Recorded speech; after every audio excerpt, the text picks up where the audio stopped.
دوسرا فرمایا انسان کے ایمان والے کے اندر خشیت ہو۔ خشیت کسے کہتے ہیں؟ فرمایا ایک آدمی کے دل میں خوف تو تھا اللہ تعالی کا کہ غلطی ہوئی ہے سزا ملے گی، لیکن ساتھ اللہ تعالی کا تعظیم اور ادب بھی ہونا لازمی ہے۔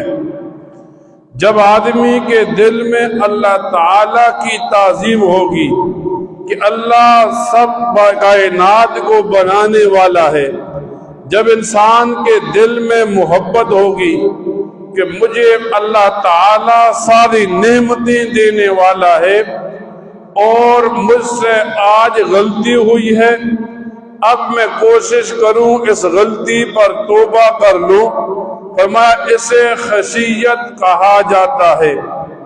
اور تیسرا فرمایا خشوع ہے کہ آدمی کے دل میں اگلے کا رعب ہو۔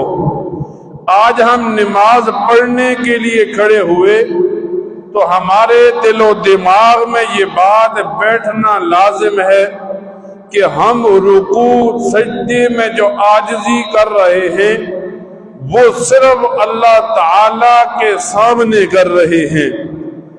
اب ایمان والے میں یا تو خوف کا ہونا لازمی ہے، ایمان والے میں یا تو خشوع کا ہونا لازمی ہے، یا ایمان والے میں خشیت کا ہونا لازمی ہے۔ علماء کتابوں میں لکھتے ہیں دنیا میں 3 باتیں بڑی عجیب ہیں۔ انسان دنیا میں جب کسی